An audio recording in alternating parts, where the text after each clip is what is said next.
Je m'appelle Luna. J'ai 30 ans et je vis avec mon mari, Philippe, et notre petit garçon.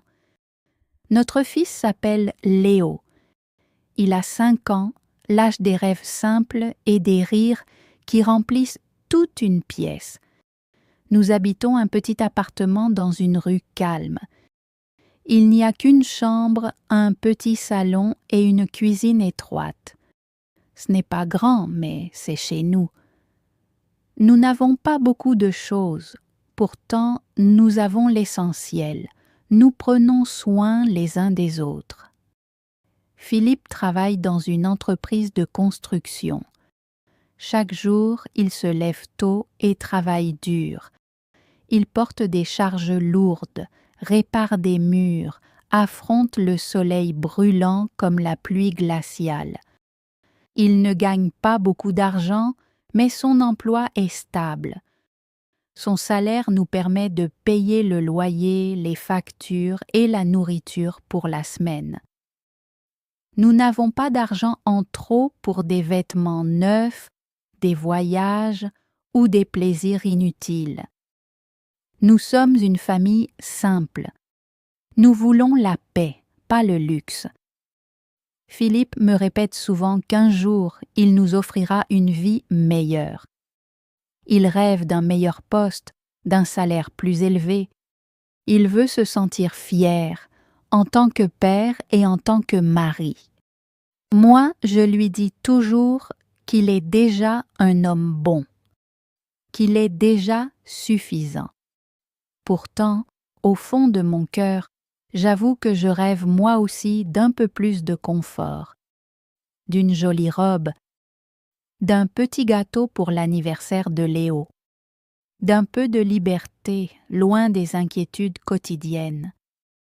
Un soir, Philippe est rentré à la maison avec un grand sourire. Ses yeux brillaient d'espoir.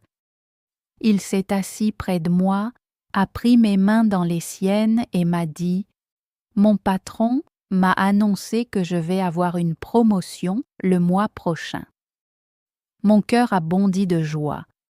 Pour la première fois depuis longtemps, je me suis sentie légère, libre, heureuse. J'ai imaginé notre vie avec un revenu plus élevé. J'ai imaginé une petite fête pour Léo, des bougies, un gâteau et son sourire illuminant la pièce. J'ai imaginé m'acheter une nouvelle robe, rien que pour moi. J'ai imaginé dîner au restaurant pour la première fois depuis des années, sentir le goût d'un plat choisi sans compter chaque pièce.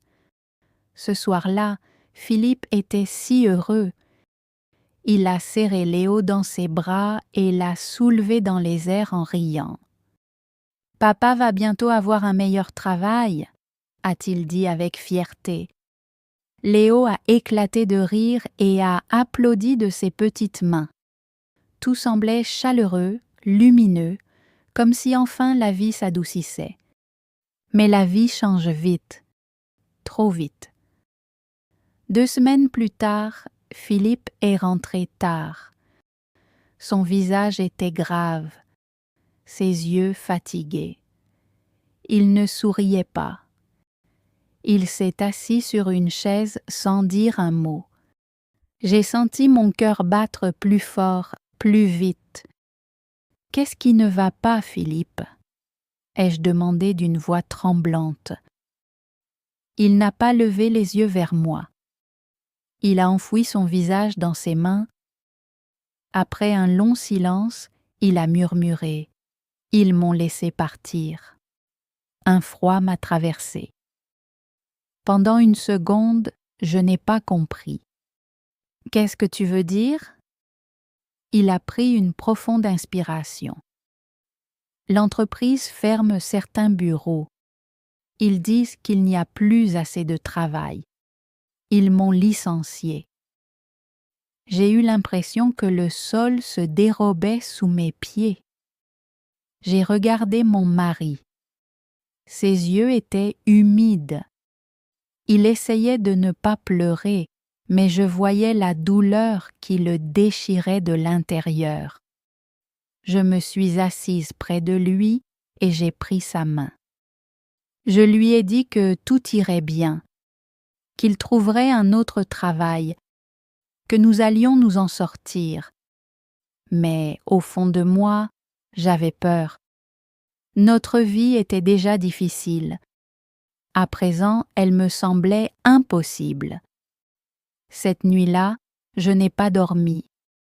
Je suis restée des heures à fixer le plafond dans l'obscurité. Je pensais au loyer, aux factures, à notre fils, à l'argent que nous avions économisé. Ce n'était pas grand-chose. Peut-être assez pour 1 ou 2 mois. Après cela, je ne savais pas ce qui nous attendait. J'ai essayé de rester silencieuse parce que je ne voulais pas que Philippe se sente encore plus mal. Je savais qu'il avait déjà l'impression de nous avoir déçus. Je ne voulais pas qu'il voie ma peur. Le lendemain matin, Philippe s'est réveillé très tôt. Il m'a dit qu'il allait commencer à chercher du travail immédiatement. Il a pris son vieil ordinateur portable et s'est assis à la table. Il a envoyé des dizaines de CV, écrit des emails, consulté des sites d'emploi. Il a appelé des entreprises pour demander s'il y avait des postes disponibles. Il quittait la maison pour des entretiens, marchant d'un endroit à l'autre sous le soleil brûlant. Chaque soir, il rentrait épuisé. Quand je lui demandais doucement « Est-ce que tu as eu le poste ?» il répondait toujours « Non, pas encore ». Chaque jour, il semblait un peu plus inquiet. Ses épaules se courbaient sous un poids invisible. Son regard devenait plus sombre, sa voix plus basse, presque fragile. Les semaines ont passé. Nos économies diminuaient lentement. Je cuisinais des plats moins chers. Parfois, nous mangions la même chose pendant 2 jours.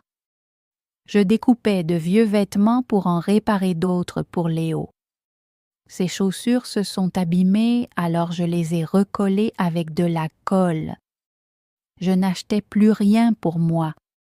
Pas de collation, pas de maquillage, même pas une cuillère neuve quand l'une d'elles s'est cassée. J'essayais d'économiser chaque petite pièce, comme si chacune pouvait nous sauver. Un jour, j'ai retiré ma bague et je l'ai regardée longtemps. Elle n'était pas précieuse, mais elle comptait énormément pour moi. Quand je l'avais achetée, elle représentait une promesse, un symbole d'amour et d'espoir. Mais maintenant, nous avions plus besoin d'argent que d'un symbole. Je l'ai vendue pour payer le loyer et les factures. J'ai pleuré après l'avoir vendue, en silence. Puis, je me suis répété que c'était pour ma famille, que cela en valait la peine. Un après-midi, mon amie Sarah est venue me rendre visite. Elle m'a vue en train de cuisiner. Elle a goûté le plat et ses yeux se sont illuminés. « Luna, c'est vraiment délicieux. Pourquoi n'essaies-tu pas de vendre tes plats en ligne ?» Je l'ai regardée, surprise. Vendre ma cuisine? Je n'y avais jamais pensé. J'avais toujours cuisiné pour ma famille, avec amour, sans imaginer que cela puisse nourrir d'autres foyers. Sarah m'a expliqué qu'elle avait vu d'autres femmes proposer des repas faits maison sur Internet. Elle m'a dit que cela pouvait rapporter un peu d'argent, peut-être juste assez pour respirer à nouveau. Ce soir-là, j'ai parlé de l'idée à Philippe. Il a semblé contrarié. Il m'a dit « Tu n'as pas besoin de travailler. Tu fais déjà tellement. Je vais trouver un emploi bientôt. ne t'inquiète pas pour l'argent. » Dans ses yeux, j'ai vu une tristesse silencieuse. Peut-être qu'il se sentait coupable. Peut-être qu'il avait l'impression d'avoir échoué. Je lui ai touché le bras doucement et j'ai murmuré « Ce sera seulement jusqu'à ce que tu trouves un travail, juste pour nous aider un peu. » Après un moment de silence, il a accepté. J'ai pris des photos de mes plats et je les ai publiées en ligne. Au début, rien ne s'est passé. Puis une personne a commandé. Ensuite une autre. Peu à peu, j'ai eu 2 ou 3 commandes par semaine. Puis davantage. L'argent n'était pas grand-chose, mais il suffisait pour payer les courses. Il nous aidait à tenir. Mais mes journées sont devenues interminables. Je nettoyais la maison. Je faisais la vaisselle. Je cuisinais pour les clients. Je m'occupais de Léo. Je l'endormais. Puis je refaisais la vaisselle. La nuit, j'étais si épuisée que mes mains tremblaient. Mon dos me faisait mal. Mes yeux étaient lourds. Pourtant, je continuais. Parce que je savais que nous avions besoin de cet argent. Philippe, lui, continuait à chercher du travail chaque jour. Il passait des entretiens, il marchait beaucoup, frappait à des portes, envoyait des messages. Mais personne ne le rappelait. Je savais qu'il essayait. Je savais qu'il voulait nous aider. Mais après des mois de stress, quelque chose a commencé à peser en moi. Une lourdeur silencieuse. Une solitude étrange. J'avais l'impression que tout reposait sur mes épaules. Un soir, Léo s'est mis à pleurer dans sa chambre. J'étais en train de cuisiner. L'huile brûlante a éclaboussé ma main. La douleur m'a traversée, vive. Et avec elle, la fatigue. J'ai regardé Philippe assis sur le canapé. Et j'ai senti la colère monter. « Qu'est-ce que tu fais ? Tu avais promis de trouver quelque chose. Je travaille toute la journée. Je cuisine. Je vends. Je fais vivre cette maison et je continue à m'inquiéter pour tout. Je suis fatiguée. » Ma voix tremblait. Philippe n'a pas crié. Il ne s'est pas défendu. Il m'a simplement regardé avec des yeux pleins de tristesse. « J'essaie, Luna. »« J'essaie, » a-t-il répondu d'une voix douce et brisée. Il parlait comme un homme qui avait perdu quelque chose d'essentiel à l'intérieur de lui. À cet instant, tout s'est mélangé en moi. La colère, la tristesse, la culpabilité. J'ai vu la douleur dans ses yeux et j'ai eu honte d'avoir crié. Il s'est levé sans un mot et a quitté la pièce. Il est allé s'asseoir dehors, sur les marches. Je l'observais à travers la fenêtre. Il avait l'air blessé. Il avait l'air terriblement seul. Je ne voulais pas le briser. Je voulais seulement qu'il se relève, qu'il se batte encore.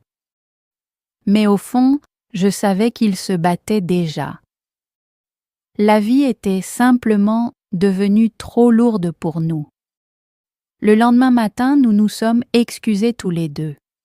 « Pardon d'avoir crié. J'avais peur, » lui ai-je dit. Philippe a baissé les yeux avant de répondre. « Tu avais raison, Luna. Je dois faire plus. » Ce jour-là, quelque chose a changé en lui. Il a cessé d'attendre le travail parfait. Il a postulé dans de petites entreprises. Il a demandé n'importe quel poste. Il est entré dans un restaurant pour proposer ses services comme agent d'entretien. Il a déposé une candidature pour conduire un taxi. Il a appelé de nombreuses personnes.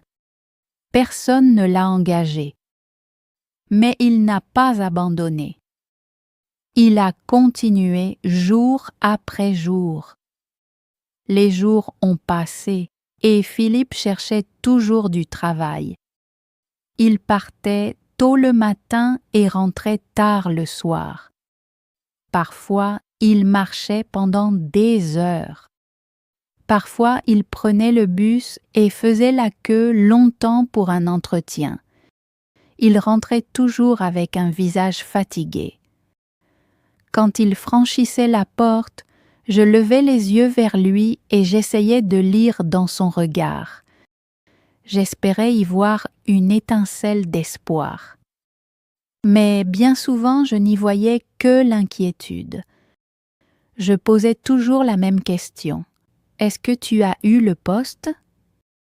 Et il donnait toujours la même réponse. « Pas encore. » Sa voix devenait plus faible. Ses épaules s'affaissaient un peu plus chaque jour. Je voyais que chaque refus le blessait davantage que le précédent. Nos économies continuaient de diminuer. Chaque semaine, nous payions le loyer. Chaque semaine, nous achetions de quoi manger. Et chaque semaine, l'avenir semblait un peu plus incertain. Chaque semaine, le chiffre sur notre compte bancaire diminuait un peu plus.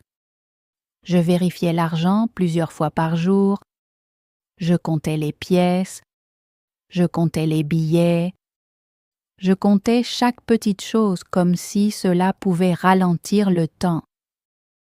J'essayais de planifier tout le mois, d'imaginer combien de jours nous pourrions encore tenir. Parfois, je m'asseyais seule dans la cuisine, la tête posée sur la table, les yeux fermés. La fatigue ne me quittait plus. Elle vivait en moi. Mais je devais rester forte. Je devais être calme pour mon fils. Je devais soutenir Philippe. Je devais faire tourner la maison coûte que coûte. Mon petit commerce de plats fait maison nous aidait, mais il restait fragile. Certains jours, j'avais plusieurs commandes.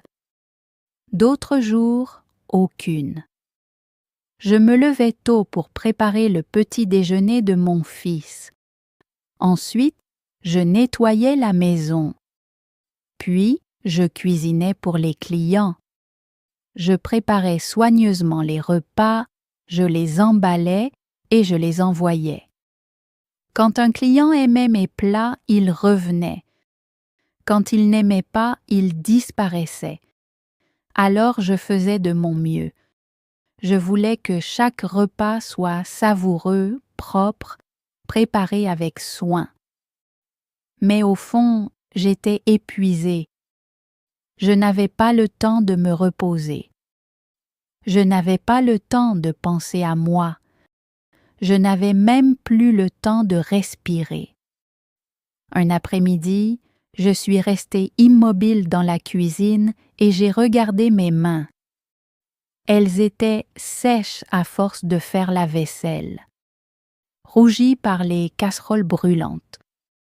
Elles semblaient plus vieilles que mon âge, et j'ai ressenti une profonde tristesse, comme si quelque part entre les factures, les commandes et les inquiétudes, j'étais en train de perdre une partie de moi-même. Mais je me répétais que tout cela était pour ma famille. Je me disais que ce ne serait pas pour toujours, que Philippe finirait par trouver du travail. Cette pensée était la petite lumière qui m'aidait à rester debout. Philippe a essayé beaucoup de choses. Un jour, il s'est rendu dans un petit atelier, il cherchait un aide. Mais quand il a expliqué qu'il avait travaillé dans la construction, on lui a répondu qu'il était trop expérimenté. Un autre jour, il est allé dans un magasin pour demander un poste de nettoyage. On lui a dit qu'il préférait embaucher une femme. Une autre fois encore, il s'est présenté dans un hôtel pour proposer ses services de nuit. Ils lui ont répondu qu'ils avaient déjà assez d'employés. Chaque fois qu'il rentrait à la maison, je voyais son espoir s'effacer un peu plus, comme une lumière qui faiblit lentement. Un soir, nous étions assis à la table après le dîner. Philippe gardait le silence. Moi aussi. La pièce semblait lourde, remplie de tout ce que nous ne disions pas. Je ne savais pas comment briser ce silence. Il m'a regardé et a demandé d'une voix basse « Tu crois que je suis inutile ?» Mon cœur s'est brisé en entendant ces mots. Je me suis rapproché de lui et j'ai pris sa main. « Non, tu n'es pas inutile. Tu fais de ton mieux. Nous sommes une équipe. » Il a baissé les yeux. Un homme devrait prendre soin de sa famille, et pourtant, c'est toi qui travailles plus que moi. Sa voix portait une honte silencieuse, celle d'un homme qui doute de sa propre valeur alors qu'il continue malgré tout à se battre. Je lui ai dit doucement, « Je fais tout cela parce que je t'aime. Tu es mon mari. Nous traversons cette épreuve ensemble. » Il a hoché la tête, lentement. Mais je savais qu'au fond de lui, la blessure restait ouverte. Je la voyais dans ses yeux. 2 mois ont passé. Le stress a grandi dans notre maison comme une ombre silencieuse. Léo était encore trop jeune pour comprendre ce qui se passait. Pourtant, parfois, il nous regardait avec des yeux pleins de questions. Il nous voyait fatigués. Il nous voyait silencieux. Il nous voyait inquiets. Souvent, il venait vers moi et me demandait « Maman, ça va ?» Je souriais et je répondais « Oui », même quand j'avais envie de pleurer. Je ne voulais pas qu'il ait peur. Je voulais préserver son innocence, son petit monde encore doux. Un soir, j'ai reçu un appel du propriétaire. Il m'a dit que nous étions en retard pour le loyer. Je lui ai promis que nous paierions dans quelques jours. Quand j'ai raccroché, mes mains tremblaient. Une pression lourde s'est installée dans ma poitrine. Je savais qu'il ne nous restait presque rien. 1 ou 2 jours, pas plus, pour trouver l'argent. J'ai préparé le dîner, mais mon esprit était envahi par la peur. Léo s'est mis à pleurer dans sa chambre. L'huile dans la poêle a éclaboussé ma main et m'a brûlée. La douleur m'a traversée. J'étais épuisée, perdue. Philippe est entré dans la cuisine. Il m'a regardée, et quelque chose en moi s'est fissuré. « Philippe, qu'est-ce que tu fais ? Tu avais dit que tu trouverais un travail. » Je travaille toute la journée. Je cuisine, je vends, je m'occupe de tout. Et c'est encore moi qui porte l'angoisse de l'argent. Je suis fatiguée. Ma voix était plus forte que d'habitude. Ma poitrine serrée. Mes yeux remplis de larmes. J'avais l'impression d'avoir porté trop de choses pendant trop longtemps, comme si j'étais en train de tomber. Philippe est resté immobile. Il n'a pas crié. Il ne s'est pas défendu. Il m'a regardé comme un homme qui n'a plus de mots.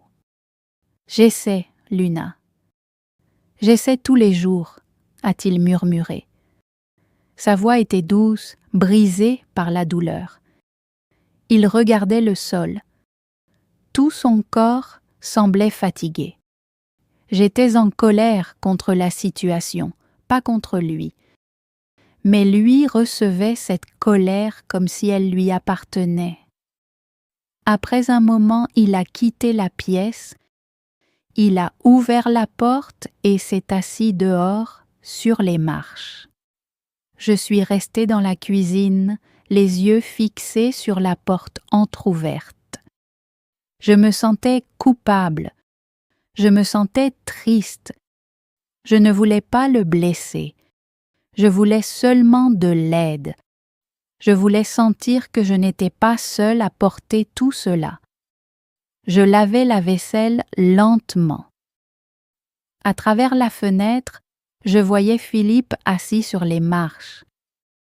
Il avait l'air si seul, comme s'il portait un poids invisible, trop lourd pour ses épaules. J'avais envie d'aller m'asseoir près de lui, mais j'étais trop fatiguée pour bouger.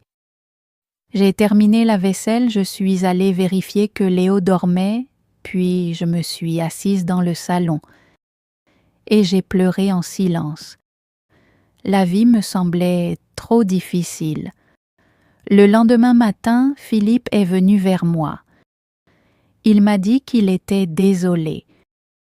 Je lui ai répondu que moi aussi. Je lui ai confié que j'avais peur. Il a posé doucement sa main sur mon bras et a murmuré « Je sais ». Je l'ai regardé dans les yeux. J'y ai vu la douleur. J'y ai vu la peur. Mais j'y ai vu aussi l'amour. Tu avais raison hier. Je dois faire plus. Je ne peux plus attendre le travail parfait. Je prendrai ce que je trouverai. N'importe quoi. Ce jour-là, quelque chose a changé en lui. Je l'ai senti. Son regard était plus ferme, plus déterminé, comme s'il avait décidé de se battre encore, mais autrement. Philippe a commencé à chercher tous les types de travail possibles. Il ne faisait plus le difficile. Il est allé dans un restaurant pour proposer ses services comme agent d'entretien. Ils ont pris son numéro, mais n'ont pas rappelé. Il est entré dans une boutique pour demander s'il pouvait aider. On lui a dit qu'on réfléchirait. Il s'est présenté dans une compagnie de taxi. On lui a demandé de remplir un formulaire. Il a tout essayé. Chaque matin, il se levait tôt. Il se lavait le visage, s'habillait rapidement et quittait la maison avec une étincelle d'espoir. Chaque soir, il rentrait fatigué. Mais il continuait. Je le voyais changer. Ce n'était plus l'homme silencieux assis sur le canapé des mois auparavant. Il se tenait plus droit. Il parlait avec plus de force. La fatigue était toujours là, mais derrière elle, je voyais renaître une détermination que je n'avais pas vue depuis longtemps. Même lorsque la vie lui répondait non, il continuait. Chaque soir, il m'offrait un petit sourire. Je lui rendais le mien. Peu à peu, la peur en moi est devenue plus légère. Elle n'a pas disparu, mais elle ne m'écrasait plus comme avant. J'avais l'impression que nous nous battions de nouveau ensemble. Un soir, il est rentré avec un petit sac de fruits. Il m'a dit qu'il avait utilisé les dernières pièces dans sa poche pour que Léo puisse manger quelque chose de sucré. Léo a ri de joie. Et moi, en regardant Philippe, j'ai senti une chaleur douce envahir mon cœur. Même dans les moments les plus durs, il voulait rendre notre fils heureux. Même sans travail, il cherchait encore à donner quelque chose. J'ai ressenti de l'amour pour lui, du respect, de l'espoir. Mais la vie restait difficile. Le mois suivant a été semblable aux autres. Philippe cherchait. Je travaillais. Nous attendions tous les deux un petit changement. Un seul bonjour. Un seul oui. Chaque nuit, je priais pour qu'il se passe enfin quelque chose de bon. Un matin, Philippe s'est levé tôt. Il semblait fatigué mais déterminé. Il m'a dit qu'il avait encore un entretien dans une petite usine à l'extérieur de la ville. Il n'avait pas l'air enthousiaste. Il avait l'air inquiet. « Et s'ils disent encore non ?» a-t-il murmuré. J'ai serré sa main. « Va, Philippe.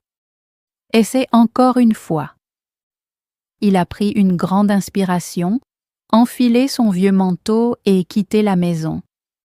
Je suis restée à la maison avec la tante comme seule compagnie. J'ai nettoyé la cuisine, mais mes mains tremblaient. J'ai regardé mon téléphone encore et encore. J'ai fixé la porte comme si elle allait s'ouvrir par miracle. Je priais pour une bonne nouvelle. Je voulais juste un instant de lumière pour notre famille. Après 3 longues heures, Philippe est rentré. Son visage semblait vide. Mon cœur s'est serré. J'ai pensé qu'il n'avait pas eu le poste. Je me suis approchée de lui lentement. Puis il a levé les yeux vers moi et il a souri. Un petit sourire, mais rempli d'espoir. Ils m'ont donné le travail. Je commence la semaine prochaine. Les larmes ont rempli mes yeux. Pour la première fois depuis des mois, je me suis sentie légère. Le salaire n'était pas grand, mais c'était un travail honnête. Cela voulait dire que nous pouvions enfin respirer. Je l'ai serré dans mes bras et j'ai murmuré « Nous allons y arriver ». Philippe m'a gardé contre lui et a dit doucement « Merci de ne pas avoir abandonné. La vie n'est pas devenue parfaite pour autant. » Nous continuions à compter l'argent, à vérifier les prix au magasin. Je cuisinais toujours pour mes clients. Et Philippe apprenait ses nouvelles tâches à l'usine jour après jour.